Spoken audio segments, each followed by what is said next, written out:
So, welcome to They Think It's All Sober, the legendary Mr. Sober Dave.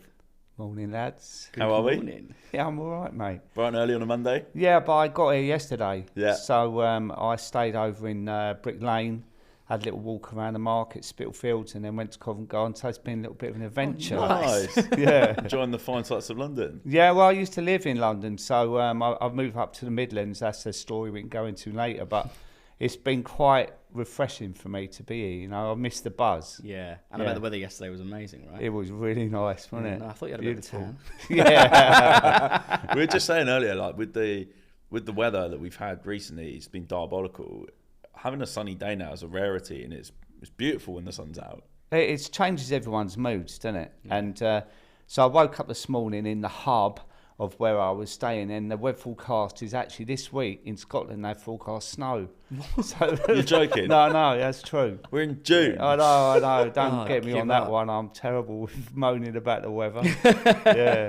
Yeah. Well, yeah. Thank you for joining us. Pleasure. And you know, you've been, I guess, in this like sober space, I guess, a bit of a pioneer and a bit of a trailblazer. You know, it's been great to see, and obviously quite a big inspiration for us. Yeah. For what we've been trying to set out to do with this podcast. Thank you very much. And so it's great to have you on. Thank you. It's a real joy. No, thanks for joining us. And so it's going to be interesting, I guess, for us to kind of explore. I know you've obviously done a lot of podcasts and talked about your journey a lot, but I guess running through the format that we've got, hopefully we'll stumble across some new bits. So so what we normally do is step back into Jamie's time machine. It's a beautiful place. It's a beautiful place. It's warm, friendly. Is it? Not in Scotland. not in Scotland. And I think our listeners kind of find it quite beneficial to kind of hear someone's journey from an earlier age, first memories of alcohol, etc. So, Jamie, would you do the honours? Right, we're in the time machine. Let's get in it. Let's bloody go. And we're back. I'm in it, and it's nice. So, I guess, what were your first memories of alcohol growing up? That's an interesting one, because I always say that I started drinking when I was 14. Mm-hmm. But I do remember, and remember it was a different era back then. We didn't have the knowledge around alcohol.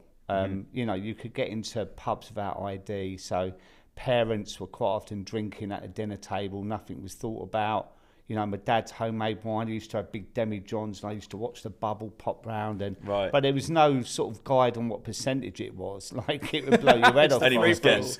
Yeah, so probably 9 or 10, you would be given a drink at Christmas or a Sunday roast or something like that, you know, and there was no sort of guide around, is it appropriate or not? Because it was just how a little one wouldn't harm, you know. Yeah. But apart from that, I don't really remember until I was about 14, because a lot of people have heard my story before, where I moved to a different area and my mum and dad weren't getting on too well. But at that age, right, 11, 12, you don't really recognise it. You just think, here they go again, you know. But my mum actually left the family home, which was rare. And she left by leaving me a note. And to come down to ask me a tie to put on, because I was lazy, and find a note from your mum saying, I've left your dad, I'll be in touch. And back in those days, there's no mobile phones or anything like that. So sure.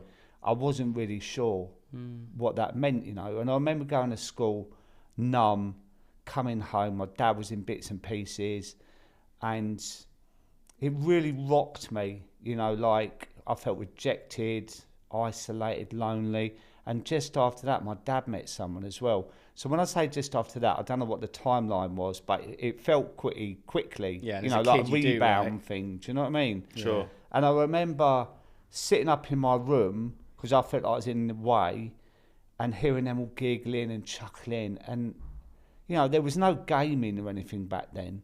It was just sitting there, and I had no record player with a lift-up plastic lid playing the... All right, you kill me. The Bee Gees. They were in there, don't worry. Hits upon hits. And I remember feeling really lonely, but the heating had packed up as well. So I went downstairs, and they had the gas fire on. And I sat there, and she was rolling her eyes and tutting and that. And I looked at my dad for a little bit of reassurance, and he just walked in the other room because he didn't know what to do. And I felt so bloody rejected. Yeah. And it wasn't long after that the lads at the school that I had started late in the second year because we moved, they were always asking me to go out, but I was a bit of a quiet kid, you know, a little bit not streetwise or anything like that. So I always avoided it. But I thought, what have I got to lose? And I went up the shops, and they were giving adults change to buy beers. And I had my first can of Foster's, I think. And it was like the answer to my prayers. You know, like one can lit me up. 2 cans, and they were going, "You're all right, Dave, you are. You're actually quite funny." I was never a fighter. And it was like, I found my place now. You know, I got confidence and I'm accepted. And these lads that I was petrified of are actually taking me in. And it really gave me a place, you know. So for the next few years, I suppose, from 14 to 20 odd, I did the usual thing, clubbing. Never really drank in the week that much, although I did go to a local pub. And all the adults were playing pool and darts, and they kind of took me in. So like, I found my identity straight away. And I suppose in my 20s, I just carried on. I was into my sport, football and that. And it was, you know, we even had a drink before game on a Saturday. Saturday league's different from Sunday, innit? Yeah. You know? And then go out Saturday night and get pissed, and then wake up Sunday with hangover, and quite often not really drink on a Sunday. But it was more when I got older, like my late 20s, early 30s, that it began to change. You know, my relationship with booze was more regular. I started going to a local pub, and it was a young's pub, and it had a saloon bar and a public bar. So there's this big divide, do you know what I mean? Because I was in the carpet game, and it's like all the workmen in this spitting sawdust bar, and all the solicitors and estate agents there, you know. And we had a little hatch, and we used to go, "Oh, they're them wankers there." That's crazy, that the real like class divide. Yeah, still. absolutely. And occasionally you might err over to that side, but just to see what's going on. Do you just know have what I a mean? mooch. Have a little mooch and see what's going on. That's quite interesting how you're just timelining this. You're, I guess, from like your teens and 20s, whilst you recognise that alcohol helped play a part of making you fit in, wasn't necessarily problematic. It wasn't. Of course, there were the nights where you go mad. Of course. And then you wake up in the morning and feel like death. You might have got in at 4 and have to get up at 6:30 for work. But back then, when you're that age, you just brush it off by 10, didn't you? Crack on. You have a laugh, right? You have a laugh and brag about it, really. But I think it was when my son was born when I was 30, which was one of the most amazing things in my whole life. But unfortunately, me and his mum ended up parting. But we had this amazing relationship where it was the same rules with me than it was with her. So I never changed, "Oh, you're with Dad now." He was only small. But he used to come over to me at weekends, and I would never ever drink. That was part of my boundaries. Like, never, you got to be responsible. Sure. But outside of that, I was going to this pub nearly every night, and I was going there planning to have 1 or 2. But I ended up having 10, leaving the van there, walking home nearly every night. And then one day, someone said to me, "Dave, can I ask you a question, mate? Are you an alcoholic?" And oh my God, it was like a thunderbolt, right? Because I'd never thought about it. I'd never ever thought about my drinking as problematic. And that word alcoholic to me was a stereotypical bridge bag, you know, homeless kind of thing, right? And because I'm really sensitive anyway, I went home that night and I thought, am I an alcoholic? I started Googling it, like, what did it mean? And I also went home and I started thinking, I'm not getting away with it anymore. Like, I thought I was literally just one of the lads. And so I thought about it. So about a week later, I started going in and having the 1 or 2. But over the road was the offie. So I'd walk in there after, and back then they had Diamond White, like And I thought, well, I've only had 2 in there. If I get 4 cans of Diamond White, that'd do me for the night. Went in there, buy 4 cans, get 4 free. Happy days, right? Before long, I was drinking 8 cans of Diamond White, and they were like 8.4% then, and like battery acid, really. Yeah. And I remember getting up in the morning, it was a different kind of hangover. It wasn't like I used to have light and lagers. Like in the old days, you'd be light and bitters. Light and lager, you get more out of a pint because they fill 3/4 of a pint up. So I was like really crafty from a young age. Yeah. And I remember this different kind of hangover, and it was like horrible. Like, you know, you can drink certain things, can't you? That like whiskey or gin, and you feel different. So I cracked on, and then I started drinking wine. They were doing a deal 3 for a tenner. And I thought, that's handy, that's cheap on the night out. I could make 3 bottles last 2 nights. Nah. And was this at home on your own? Home on my own. Pub? So I would go to the pub and I'd have, say, 1 or 2. So they thought I didn't have a problem. Yeah. So I started hiding at, early 30s. Yeah. But you weren't, at this point, were you still not drinking at the weekends? No, I was drinking at the weekends. Right. Yeah, because George was then older. I So see. I've gone through my 30s now. Right. So he was older, and I didn't have him every weekend. So the weekend that I didn't, I would go out clubbing. That was my big night out, Fridays. But Saturdays, I'd meet someone lunchtime in the Albaroni, my favourite little boozer on a Saturday. Have 5. It was always 1 for the road, which is ironic. Yeah. And get the bus back, and I'd have my stash ready for my Saturday night in, bit of blind date. I'm sounding really streetwise here, and I blind date, the Bee Gees, and have my night in, and wake up Sunday, go back to the pub, couple, go back home again. So my day drinking really ramped up. Right. But what comes with that is denial, kind of secrecy with your friends because they think you're just having 1 or 2, and it just spiraled like badly, and I put on loads of weight. I've become isolated. I didn't go to the pub because then I moved when I was 40, and it was like a couple of miles from this pub. It did me a favour in a way, but in another way it was terrible. Sure. Because I stopped going out. Yeah. Mm-hmm. And then that's when it really changed. I was going to ask a quick question before we dive into it changing for you, but there's something I wanted to pick up on that I think is really fascinating, because when someone said to you, are you an alcoholic? It obviously triggered something in your head to go home and research it. And obviously something that then made you think maybe you did have an issue, but something you didn't want to stop, because that's quite a fascinating perspective, I think. Don't you think, Tom, of like then going to the pub, having the 2 drinks, and then bringing it back to yourself? Because when you said about being a kid and the drink kind of making you fit in, etc., you were almost isolating yourself in that drinking process. What were you enjoying drinking at that time?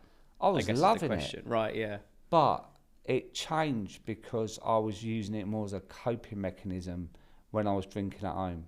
So the socialising was me fitting in. So I say with alcohol, it starts off being your best friend, doesn't it? You know, like relationships. I compare it to your first love, right? And that fosters was me walking into, say, the classroom, and there she was, love at first sight. But throughout the years, it changes like a lot of relationships. It changes to different things, you know. And mine changed where I started to using it as a coping mechanism because of my isolation, because of my childhood trauma with mum leaving. Bits happened before that as well, and relationship breakdowns because I really didn't know who I was, because from 14 years old I'm blocking out straight away, so I never managed to deal with my emotions. I just went straight away, drink to blot out my emotions. And it's when I was at home, I used to drink. You know what you say about your magic time machine? Yeah. I had this vision of when I was drinking at home of this big velvet capsule, right? And a bit like you, it's ironic you said that. And the more drunk I got, and so I'd get in it, and the more drunk I got, the more the door would close like that and block me out from the world, from my feelings. So I was in this lovely, warm cocoon, right? But the longer I drank for, the more that was terrifying for me. The more I was psychotic, like paranoid, unsociable. You know, it really started to get its hands around my throat, and I was in denial for decades, really, because that's who I become, and that was my identity. You know, down the pub I was called Glugs because I'd drink really quickly, and no one knew me, or I didn't know me as anyone else. Do you know what I mean? So I didn't know there was another version of me. It was this drinking version that I just thought, and there was even sometimes that I was almost like excited about, this is going to take me. Like imagining people around my bloody gravestone going, oh, he loved to drink, that boy, didn't he? And in my pissed state, I was glamorising it. None of it makes real sense now, but at the time, I suppose I had so little in my life that I just shaped my whole life about drinking, you know? How was your relationship with your son at that point? Amazing, like, and it still is. Yeah. Yeah, absolutely. I was his football manager, and we've always been really close. And I'd love to say, and I'm proud of that, my drinking never really affected him until he was old enough to drink. And I kind of encouraged it. And it's funny because I've just recently recorded a podcast on how should we encourage our children to drink. And obviously now I know more, it was an absolute no. Yeah. But at the time, George was 16, and he was a junior captain at golf club. And I remember buying him a pint. And I said on my social media, he's now a man, 16. And it was like, after that, all we used to do is go out and get pissed. And one night I remember was in Clapham, and we were so drunk, and I left him at the station, and I went home and passed out and didn't even check to make sure he got home. And it was like, oh my God, what am I doing? I've never been like that, But to me, he was a man and he could handle himself and that. But sure, now things are different, of course. And he's lovely. He sent me a little message, good luck with the boys today. And he's a great, and funny enough, he worked literally over the road for a couple of years when I told him where I was, yeah. No way. Yeah. He's such a nice lad, and he don't really drink a lot. I think there's a different era now. I think so. We were discussing this earlier, weren't we? And, I think it seems to have shifted culturally. Yeah, definitely. For sure. And, I mean, did he pick up, when things were really problematic with your drinking? Did he pick up on it? Well, I can't vouch for him, but I like to say not really, because I kept it from him, but everyone else. Because, like, when I wrote my book, my dad said, I didn't even know you had a problem. Like, I was the master of disguise, But I was in the carpet game all my life. And my worst thing was knocking on the door on a Monday morning at 8 o'clock, thinking, do I stink of booze? Do I look like shit? Like, and these are like high-end houses in Chelsea and stuff like that. And like, it really started to chip away at my mental health. And as I say, my weight, I went up to like 21 stone. I had terrible high cholesterol, reflux. I was on antidepressants. It really started to show in my life of how it eroded me mentally and physically. And, I started to question it more and more, where before I was like, it's what everyone does. We all, I'm one of the lads. Yeah. I was on 60-Minute Makeover for 10 years as the carpet guy there, and all we did was work hard, play hard, go out to hotels, get drunk till 3 a.m, wake up at 6, go to the next makeover, and that's what we did. But I think after that, I was married then, and the cracks started to show, and I wasn't getting away with it anymore. And so many times I got up in the morning, it was like, fucking hell, I've got to sort this out. Like, but I didn't know how. Like, I really didn't know how, because we all know that when we say we've got to sort it out in the morning, by 1 o'clock, you're starting to feel a little bit better. Yeah. By 3, you're talking yourself into it. Yeah. By 5, you're in the supermarket in the vodka aisle. Yeah. you know. So I was never ever in a place after lunch of I've got to sort it out.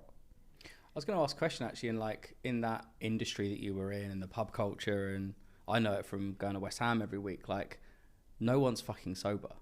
So even if people have a healthy relationship with alcohol, it wasn't until literally a year before I went sober, I didn't really know anyone in my immediate vicinity that was sober. Did you know anyone that had quit drinking? No.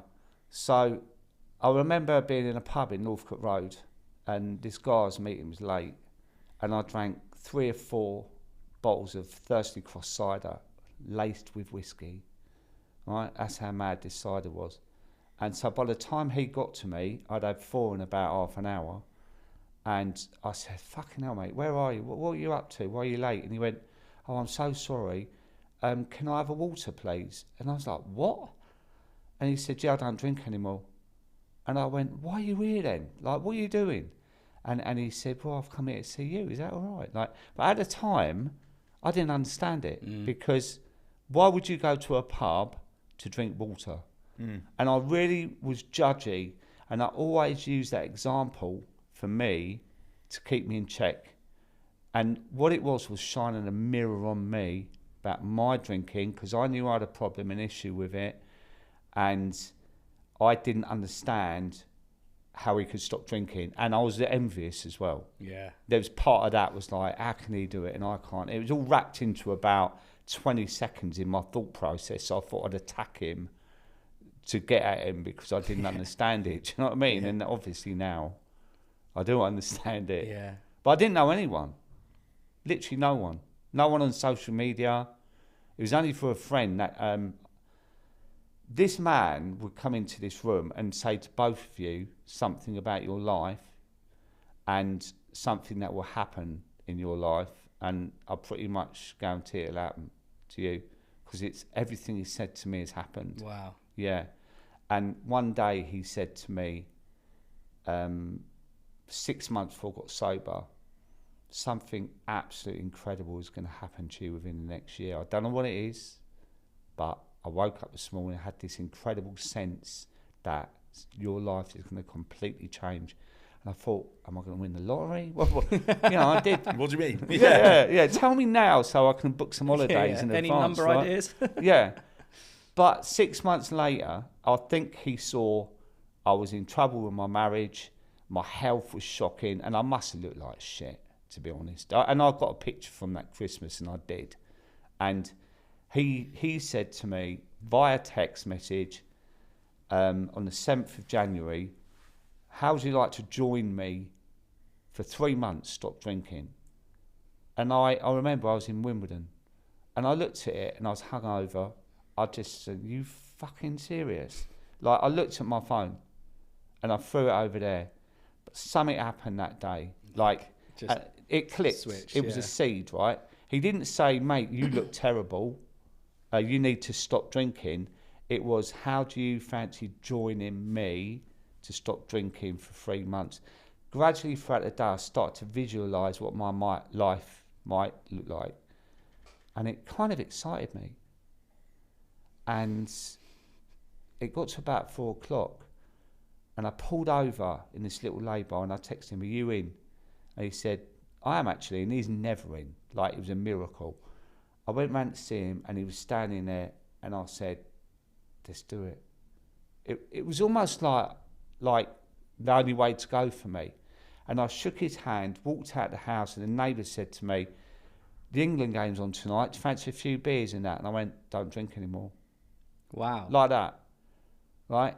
So I kind of made my mind up, even though I was sober for about 7 minutes. But this is how I roll. Like, I am bit all or nothing kind of thing. And I remember waking up the next day and I thought, that's the first night I haven't had a drink for years. Like, literally years. Because I would drink every single day. And even if I played football and getting at 11 p.m, I thought in my head, I've still got an hour to get pissed. It was crazy. And then, so I started exercising with him, and he had a big garage, right, with these turbo trainer things you should shove your bike on. And he was doing a London to Paris thing in September. And I said, I'll do it with you. And I think he looked at me and he went, well, all right, let's take it a step at a time. Because a 21 stone man who looks like shit is not the biggest candidate for doing a London Paris. But every morning I get up at 6, went in his garage, and we either chatted or we didn't, did an hour, and then I started to lose a bit of weight, started to look a bit fresh-faced. The reflux started to go, but the biggest thing I found that went was my anxiety, because I was so anxious, you know, every day. And I kind of went on from there. And when you said about knowing anyone sober, I actually saw an event on Instagram. That was a sober event near here, actually, in Hackney.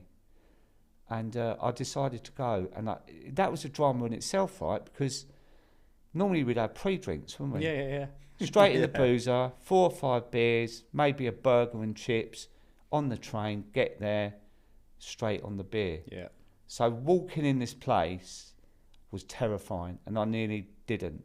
Mm-hmm. And I remember the room was absolutely heaving. Claire Pooley was there, who wrote The Sober Drivers, William Porter, Alcohol Explained and whatnot, Rock Sober Boys and that. And it was like Western, when the door opens and everyone goes... and I was standing there, I was like, fuck, I can't get out of this now. And I saw a sofa over there, and there was one space. And I kind of edged my way over, and it's like they didn't even carry on. It's like waiting for me to sit down. And as I sat on the sofa, it was a lot lower than I thought it was. I flopped in this sofa, and the bloke next to me went up in the air, and his drink went all over him. It's like, oh my God, what am I doing? But it was only then that I met some really amazing people. And I remember getting on the train after thinking, they aren't boring arseholes. They are normal. Yeah. You know? Like, it was a real eye-opener for me, and it gave me that extra boost to kind of not carry on, because I knew I was going to do it anyway, but to think, this is achievable. Yeah. Yeah. So your sobriety was like light switch, bang, this is me, and you just didn't drink, and that was it. You made your mind up. Well, yeah, on paper it looked like spontaneous sobriety, so it's when you give up on the day, right? Yeah. But I think it was all the times I said, I've got to sort this out.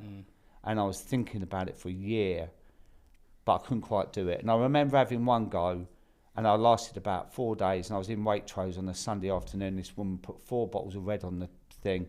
I was like, oh, fuck it, I can't do it. You know, like, but I hadn't got the strength of willpower or resilience or anything. So I knew I'd gone into it blind. It was almost like, I've got to do it, otherwise I'm just gonna... But there was no substance to it. Yeah. You know? But the next time round, because Piers had invited me to join him rather than tell me to, that made all the difference. And I felt like I had an ally to help me along the way. And it was only after that I realised I didn't really drink anyway, the bastard. I mean, he didn't have a problem at all. Yeah. But no, it changed everything for me. And I remember after 6 weeks walking my little dog on Wandsworth Common and seeing the pub in the corner. And it was a bit of that sort of, do I turn left or right moment? Because I think I was going through a little bit of a craving stage at that time of the pink cloud had gone. And it was like, I've had all the cheers and Joe Valleys from people saying well done. And now it's the real nitty gritty, you know? Yeah. And I thought, I'm halfway into my 3 months. Where am I going to be in 6 weeks' time? Am I going to be walking there? Am I going to carry on? And I really sort of pondered for a couple of minutes, and I thought, you know what? That's it. I'm done, like forever. And that's when I really nailed it. That moment there of my life could just completely change if I go that way or if I go that way. And I realised that was it. And it was like, something from up there, you know, was like, no, it's like grabbing my shoulders and going like that, off you go. And, you know, we hear it in the sober community, it's the best thing we ever done, but it saved my life, mate. Honestly, it's no doubt I would have been dead by now, because what I didn't say earlier was when I moved, I went from lager to cider to wine, and then I was so fat and unhealthy, I couldn't even put my socks on without wheezing when I come up. I googled vodka as the lowest calorie, so I thought at least I can drink and lose weight. and I ended up drinking a litre of vodka a night.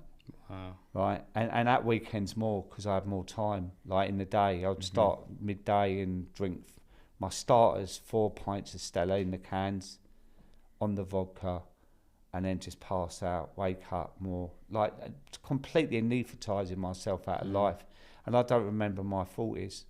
And you lads ain't there, but imagine me robbing 10 years of your life. Yeah. You know, and you look back at it and you go, I can't remember it because I was in that fucking time capsule you've just talked about of planet oblivion. Do you know what I mean? But at the time, I didn't really know any different. It was just what I did, you know? Yeah. It's amazing that I love that. Well, it's not an analogy, but I love that visual of like left or right and something in you obviously just being like, no, I'm going to do this, because like that is strength, right? That is true strength, because we always talk about this with sobriety. It's almost like running a marathon in a way. Like, it's great that Piers got you in, and it's great that he kind of sparked it within you, but ultimately it's only yourself that can make that decision. Do you know what I think where that come from though? Like, my mum died just before my sobriety, right? And I think she had a big part to play in it because she didn't know either. But I think her leaving when I was 14 and my dad meeting this woman made me really resilient in life. You know, like I had to manage living by myself. I was never close to my sister. So I had to learn so many life skills, and I've had them all my life, where I've always had my own mortgage. I've always been independent. I had my own business all my life. Do you know what I mean? And I think it's based off of that early childhood trauma, and that's my resilience built in of surviving. Yeah. And I think my inbuilt survival skills were like, if you don't do this, you will die. But how much is your life worth to you? And it was George, my son, that kept me going, because if it wasn't for him, I would have had no real purpose, you know? So I think I had to weigh things up. Yeah. And you know, I'm glad I did, to be honest. Yeah, me too, man. Too. I mean, I think it's going back to what you said, Jamie, about that kind of like the left or right and that time frame. Because my sobriety was very similar in the fact that I was like, I'm going to do 100 days. I'd never given myself more than 30 days before. I'd done like dry January a lot, and I was like, I can do that. I'm fine. Anxiety was so bad. I was like, I need to give myself a length of time to just see if it fucking sorts itself out. And I remember day 100, Queen's Jubilee weekend. I hit day 100. I was down at a big studio down in Somerset, Queen Jubilee weekend, and got to day 100. And everyone was going out. We just written a great song. We're like, right, to the pub. I was thinking, I'm going to get, in my head, I was like, I've done it, you know. And I was only just starting to feel better. It didn't happen straight away. And, you know, everyone would get in the beers and they're like, oh, you want a beer? And I was like, yeah, cool. And then it got to it and I was like, do you know what? I can't. I don't want to do it.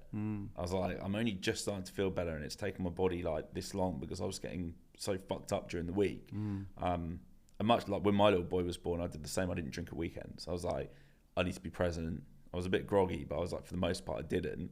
And then it was that decision moment. And I think a lot of people who are approaching sobriety, you know, one of the best things, bits of advice I can give is give yourself that initial time frame. It's almost like a cheat code, isn't it? If you can hack your body through the first like 30 days, 45, 60, 90, hopefully it gets to a point where someone feels that good and energized by it that they go, do you know what? Yeah. Maybe I'm good. Yeah, I like to say like an experiment for yourself. You know, like Columbo, right? He always has his little notepad, doesn't he? And it's always at the end that he's like, he nails it, right? So I suggest people, like, give yourself a chance, fuck's sake, innit? It's like, have 30 days off to see how you feel by the end of it. But do the work, like nutrition, sleep, mindfulness, education, connect with people, all of that, right? And you have a much better chance. But initially, all of us here, the three of us, are like, oh, I don't know, birthday's coming up soon. I've got a nice holiday, and summer's coming up. I'm going to miss a big one. There's so many things that put us off. But when you flip it over, the other side is, how many things can we put into our lives that will make us feel so much better? Relationships, quality with our kids. it's about flipping it, isn't it? It's like turning it around the other way from negative to positive, because we all go there because it's so ingrained in society, isn't it? Like, wherever you look, it's the only drug we have to justify not having. Like, everything else, like, you don't want caffeine, man, that's brilliant. How you feeling? I might do that. You're not drinking, what? Yeah, it still comes with its certain, like... It really does, no matter how old you are, because we all do it. And it's everywhere, isn't it? Films, cinema, everywhere. So it's crazy, isn't it? But did you so for your sobriety, you got to 6 weeks, you made that decision not to. You got to 90 days, and I guess by that point you'd already made your mind up that you weren't. Did you do the bike ride? Yeah. You did it. So I did the London to Portsmouth, and I was like Shrek on the bike. Literally, the bike. When it sways from side to side like that. That nearly killed me, because it was a North Downs, South Downs, down in South, right? And I remember getting there and I thought, I feel like I could have a heart attack. And then a month later, I did the London-Brighton. That felt a little bit easier. But then we did the London-Paris with peers. And I smashed it. Amazing. I literally smashed it. And things were changing. I'd held my own event by then in September. And people flew from Germany. Like, my life was changing month to month. And I remember, like, with my podcast, it was just a random thought. It was like, bless her, my mum went, why don't you do a podcast, Dave? And the first one went into number 3 in the Apple charts. Wow. Like, I'd never done an interview in my life. Amazing. But I just felt like I was good at connecting with people. Do you know what I mean? And there was that. And then, of course, we all do it. Oh, I might write a book. But do you know what the irony of that was? When I was drinking, I used to say to my mates, I could write a book about my drinking. That's all I ever used to say, And when I did, that was a nightmare. Honestly, like talking about my life dug up so much for me. Like really from the root of stuff and that. But it did, well, it's doing well. But it's, there's certain tick boxes, I think, where we climb a mountain. I did 2 last year. Definitely a certain amount of that, isn't there? And like, but it's all like, I guess, like dopamine replacement, isn't it? A lot of the time when we're trying to find something to fill the void, perhaps. Well, do you know what? It something really big happened for me, right? I was doing all this stuff, writing a book, podcast, going to events, being on podcasts. And what was a real light bulb moment for me was when I realised that nothing could compare to me getting pissed, right? And that sounds counterproductive, right? Because it sounds like, oh, well, it's that amazing. It wasn't. It numbed everything out, right? But I was always trying to compare everything. Yeah. Book this, go to Morocco, climb Mount Toubkal, go and do the Annapurna circuit, write a book, do a podcast, be a guest at this event and that. And although it was great, it was a different great. And once I accepted that not to compare against my drinking, it made it so much easier for me, because I could leave it behind. Yeah. It's like comparing yourself to the best bird you've ever had in your life, and you're always trying to meet someone that's going to match her. For me, it's like, no, that is then, this is now. You've got to move forward. And it's like a complete switch in my sobriety, because it felt like relief, because I was always trying to compare all the time, and I couldn't. With that sober journey, did you find any challenges? Because you speak about the pink cloud and that kind of going. Like, what were the biggest difficulties you found in sobriety? I had my ups and downs, because nothing's ever linear. Good days, bad days, weeks even, but I had a marriage breakup 3 years in, and, it was really challenging for me. I'd lived in South London all my life. I grew up in Croydon, ended up living in Wandsworth on the Common there, and it just wasn't working out, and I knew things had to change, and by that I mean, like, I had to go. And it was quite traumatic, really, leaving everything behind. Of course. But it was what came after that was really challenging for me, because at first I was living in Airbnbs, hotels. I didn't know where I was living. I'd lost all my stability, really. I ended up moving up to the Midlands because I just had to get away from that environment, you know, like move away. But good old social media, you know, it destroyed me for months because the trolling I got for leaving was unbelievable, and it attacked every area of my nervous system, you know. Social media can be great at times, but also it can be very be cruel at really, times, yeah. really cruel. And I was sent the most terrible messages. Plus, I was living somewhere I wasn't accustomed to. Plus, I'd lost a lot of my friends because there was siding going on, you know.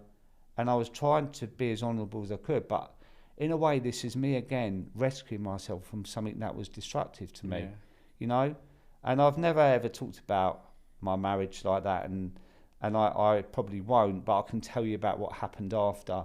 And it was months and months and months of being on the edge of my nervous system, like literally, I don't know how to manage this because I've never had it before. Yeah, of course. You know, like when I created my Instagram, I was like helping so many people, and people were sending me lovely messages saying, you know, if it wasn't for you, I wouldn't be a month sober now, or 3 months. And I was getting all the lovely side of social media, and all of a sudden I was getting messages in my inbox, WhatsApp messages from people.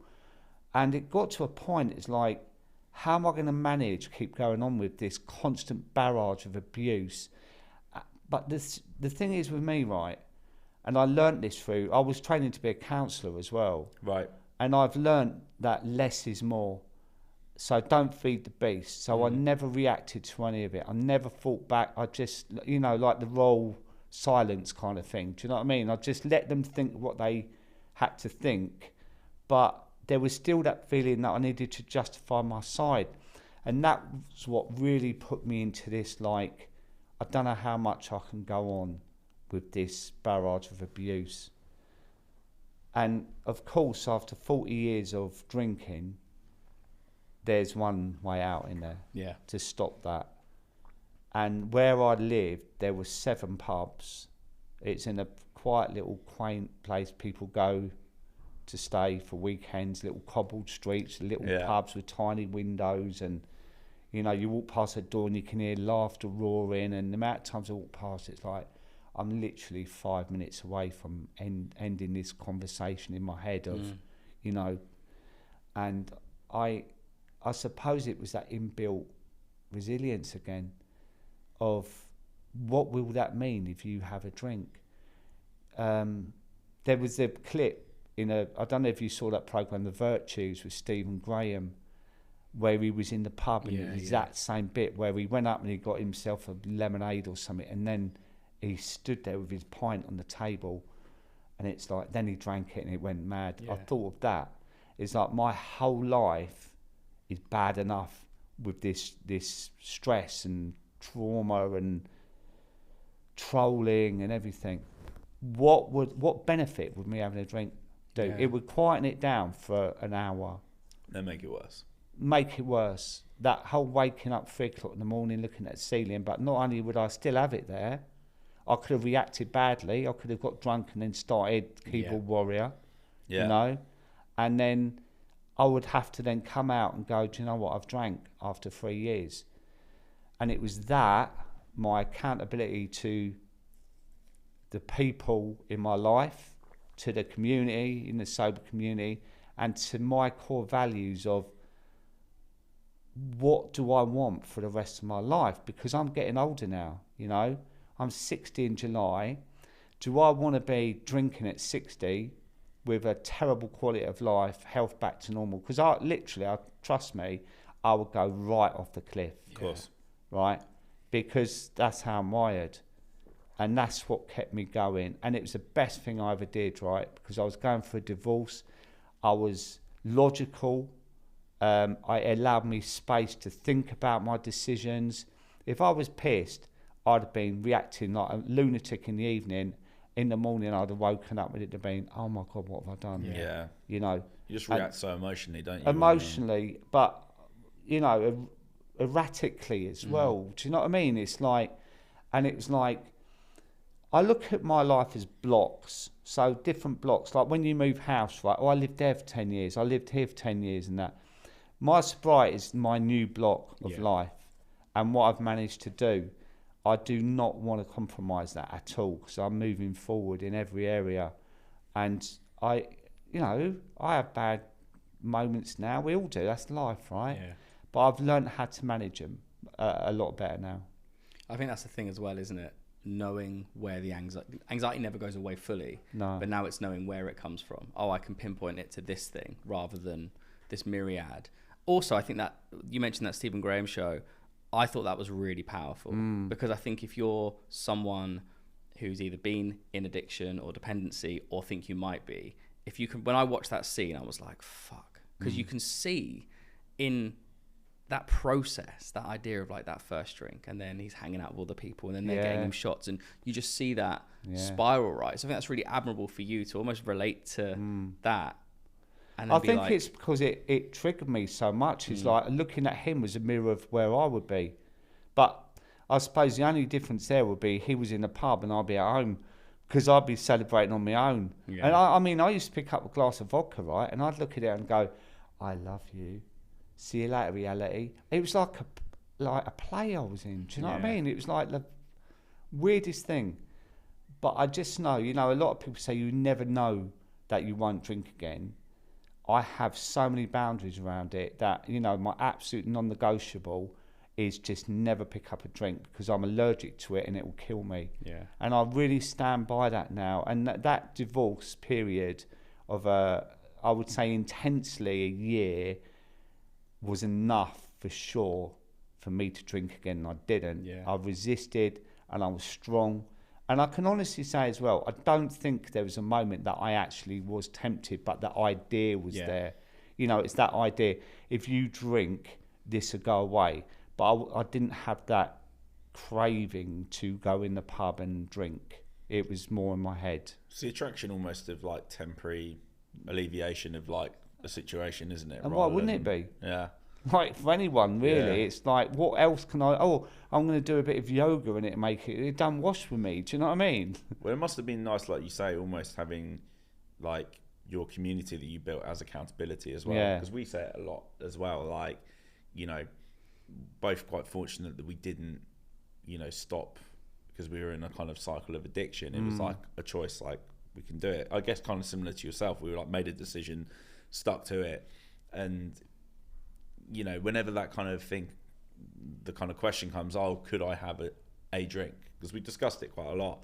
It always comes back around to the fact that actually, one, what's the point of it? When you kind of write your core values and everything, you kind of do it for, and your reasoning for, you're like, well, what is the point?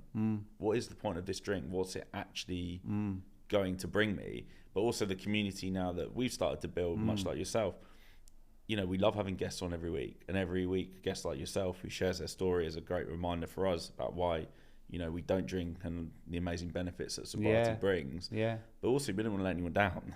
Yeah, and it's massive, isn't it? Yeah. You know, it'd be all, I'd feel fucking terrible if I was to have to be like, yeah, I went on a bender. Yeah, and I think it's one of those things as well, isn't it? Where in my previous life of drinking, I probably was quite, I think Ali used the word manipulative, and it wouldn't be necessarily in a bad way, but I think you would manipulate it.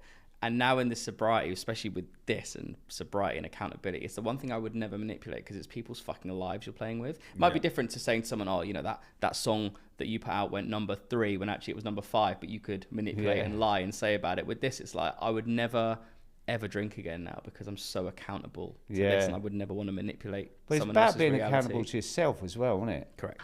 You know, like that. It's fair play what you say there about everyone else, but I think it's when you're sitting there on your own and you think, right, what would this mean for me? Like, I'm hoping both of you say that your self-worth has gone right up since stopping drinking because I had none. Like literally, the way I spoke about myself was so bad. Like, you are just a fucking loser, you're a piece of shit. You know, I used to look in the mirror and hate myself. And, you know, I'm not one of these people that say, oh, I love myself, but I like myself. Yeah. And I'm happy with who I am. And I'm back to my core values, which I had probably in the first place. Do you know what I mean? Like my belief system. But you know, being accountable to yourself is the biggest thing, because there's sometimes where you're sitting with your thoughts and it could be 3 o'clock in the morning. It's like, you know, am I going to carry on? It happens. You know, I know somebody who drank after 15 years. You know, like it does happen. But I think it's about checking in with yourself constantly and sort of aligning yourself again with what your values and what you want. And mine's about the quality of my life moving forward, right? Because 60 is a big landmark, because for me, when I was 50, I remember going to a party in London. It's with all the 60-minute makeover designers and everyone there. I got so drunk, I wasn't even allowed in a club at 50 years old. Yeah. Do you know what I mean? It's embarrassing. So my next decade is like I'm 5.5 years sober. So how important was that decade for me? And how important is the next one? Because when I was your age, 60 was like decrepit. You know, it was. But I think nowadays people are a lot more into their health and well-being and whatever. And it's like, actually, 60 is a new 30, right? Yeah, no, but I actually would really agree with what you're saying, because my mum's 64 and she is just, to me, still a bundle of energy. Like my aunt's 55, and like they're like my best mates. Yeah. And I think that thing with age and the world we're in now is, I think it's almost brought the world closer together. Yeah, because we all communicate and we can sit and have these conversations. Yeah. I think there's less of a generational gap potentially than there used to be. I think so. The same, I get the same. You know, my mum and dad are like, mum's 71 now, and still like full of. Mate, your mum's a energy. legend. Yeah, you know, and they full of energy. Yeah, that's what I mean. It's about your attitude, isn't it? But when I was drinking, I was always looking at the floor. You know, down on my luck, always depressed, always miserable, negative, judgy, right? And one of the biggest things that I'm so much less judgmental now, and I think it's interviewing people and talking to people and hearing their backstories. It's like none of us chose it, did we? Yeah. Like, it's such an addictive drug and so socially acceptable everywhere that it's just what we do. But I always have this vision that we're like an experiment, right? Like a load of bloody ants or something. And you've got the mothership up there saying, look at these earthlings, they're all imbeciles, right? But like, we tap out, don't we? And we lift our head up and we go, do you know what? I don't want to be part of this anymore. And we leave the building, and then we're encouraging other people to tap out too, with our knowledge and you know, non-judgmental attitude, really. It's like, you know, it's really not that bad to not drink. Yeah, it's actually good. It's another life that's possible, and that's what we. Yeah. You know, and I think the way that, you know, we certainly wanted to go about it was that non-judgmental way, and like, I'm sure you probably got similar stats, but like half our listeners still drink and are sober curious and want to know, and I think actually being non-judgmental helps. Absolutely. No one wants someone on their soapbox saying, you know, it's the devil's piss and unless you do it, it's going to kill you. But what we can do is just guide people to maybe think twice. Yeah, just reassess their own relationships. Like just plant a little seed and go, well, yeah, maybe I will try for a month. And then it's down to them how they do it. And so we're almost like showing them the way, but not pushing them through the door. Yeah, we're very big advocates for that. So I think it might be time. Time for the big three. Time for the big three. So I'll take the first two. Question one, for anyone who's thinking of going on a journey of sobriety, what's your single best piece of advice? Give it a go. It's that simple. You've got nothing to lose, have you? Really? And that's what I said earlier about the experiment. Like, look at it as an exciting experiment for a month and throw yourself into it. Listen to podcasts, read the books, watch videos on YouTube, you know, and embrace it with positive energy. You know, say to your friends, you know what? I'm not drinking for a month and I love it. Like, not, like it's a real chore. Go into it with positive attitude. It's great. Love that. Question two, what's the biggest thing that sobriety has brought you? God, that made me feel emotional when you asked that. My life back, like I had no life. And so much has happened in the last 5.5 years that are incredible, like I mean incredible. And I genuinely, without it sounding like a cliche, feel so grateful I'm here today. I really do. It's amazing. Love that. The big number 3. Finally, we would love Sober Dave to write a letter to Drunk Dave. So if you could start with Dear Dave, what would you now say to your drinking self? Fucking hell, you're doing me in here. This is really emotional. Yeah, I've done similar to the younger version of me. This is not your fault, mate. Like through your life, you've been really, really given some difficult cards to deal with, and you've only managed those with what you know best, which was alcohol. I was never into drugs. I was never into gambling. Nothing more than booze, and it got out of control. And I want you to know that it's going to be okay, and you're going to turn your life around, and wonderful things are going to happen for you. I just want to give this drunk Dave a huge hug. I did a talk in front of 50 women, right, in up north somewhere, and right at the last minute, I added an image to my slide thing, and it was of me drunk, and it done me. Like I don't know how I got through the talk, but seeing that version of me was, mate, you know, like, you poor bastard, like, look what's happened to you, and you are so much more than this, and I am. I love that. It's funny you say it, because we did the same thing. We put pictures of us up on our live show, and it's hard because you look at this version of you and you recognize them. I see the face, it's my face, I see the eyes, but I just looked at that version of me looking down the camera, and I'm like, there was no life behind those eyes. Dead behind the eyes. And I was having the time of my life, right? Yeah. I was away with friends and doing whatever, but actually that was just someone who was just running away from an the empty real version shell, of really, me, isn't it? you know? It's, yeah. That's Going through the amazing. motions of life, isn't it? And it's, you at that time, you don't know any different, really, do you? It's only when you come out the other side that you see how little your life was back then. Yeah. Well, thank you so much for joining us. I'm so glad we got you on. It's been, a pleasure. it's been amazing. Well, I've really enjoyed it. Thank you so much. No, thank you. And we'll have to make sure we stay in touch and 100%. do some sober shit together. Yeah, let's do it. Mate, thank you so much, David. Thank Appreciate you. it. Thank you.